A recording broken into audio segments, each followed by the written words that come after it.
एक निर्जन वन में ऋषि मांडव्य अपने शिष्यों के साथ रहते थे और वहीं चिंतन और तप करते थे। एक बार की बात है, रात्रि में ऋषि मांडव्य गहन तपस्या में लीन थे। तभी कुछ चोर राजकोष लूटकर भागते हुए उनकी कुटिया के पास से गुजरे। उनके पीछे प्रहरी भी लगे हुए थे, सिपाही लगे हुए थे। उनके भय से उन्होंने लूटा हुआ सामान उनकी कुटिया में छुपा दिया और भाग गए। थोड़ी देर में प्रहरी वहां पहुंच गए। कुटिया की तलाशी ली गई। चोर तो भाग चुके थे, लेकिन राजकोष का चुराया हुआ सामान वहीं मिल गया। सिपाहियों ने चोरी के शक में ऋषि मांडव्य को पकड़ लिया और राजा के सामने प्रस्तुत कर दिया। राजा ने भी बिना कोई जांच किए, ना कोई प्रश्न पूछे, ना कोई सुनवाई किए मांडव्य ऋषि को सूली पर चढ़ा देने का आदेश सुना दिया।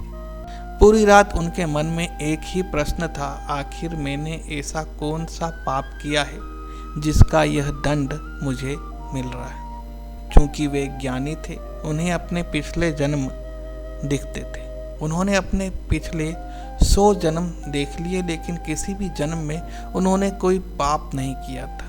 आखिरकार उन्होंने यमराज की शरण ली और उनसे कहा, प्रभु, मेरे पिछले 100 जन्म का मैं अवलोकन कर चुका हूँ। मुझे कुछ भी ऐसा दिखाई नहीं दिया कि मैंने कोई पाप किया हो जिसकी सजा मुझे अभी मिल रही है। तब यमराज ने कहा, ऋषिवर, अपना 101वां जन्म देखिए। उन्होंने देखा कि एक 8-10 वर्ष का बालक है। उसके हाथ में एक कीट यानी कीड़ा है, दूसरे हाथ में नुकीला कांटा है। बालक खेल खेल में उस कीट को बार बार कांटा चुभाता है। कीट तड़पता है। पीड़ा देखकर वह बालक आनंदित होता है। मांडव्य ऋषि यह देखकर कांप उठे। उन्हें समझ में आ गया कि उन्हें सूली पर क्यों चढ़ाया जा रहा है। उनके मन में एक ही प्रश्न गूंज रहा था कि उनकी वर्षों की तपस्या भी उस एक क्षण की क्रूरता को मिटा नहीं सकी।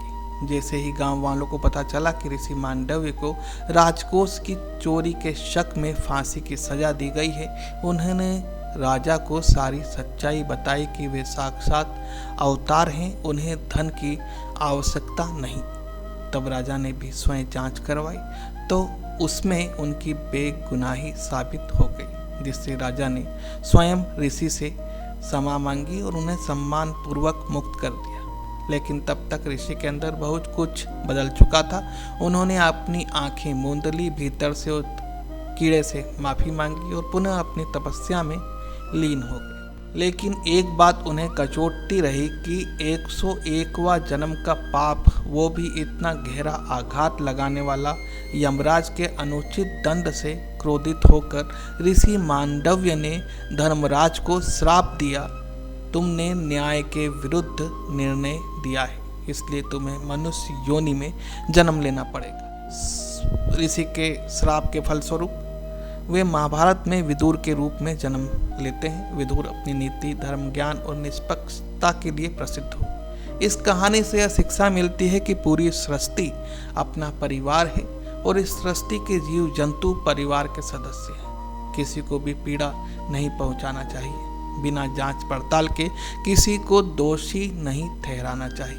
न्याय में दंड अपराध के अनुपात में होना चाहिए। धर्म और न्याय के पालन में निष्पक्षता आवश्यक है। कर्म का फल अवश्य मिलता है, परंतु न्यायपूर्ण विवेक भी उतना ही आवश्यक है। धन्यवाद।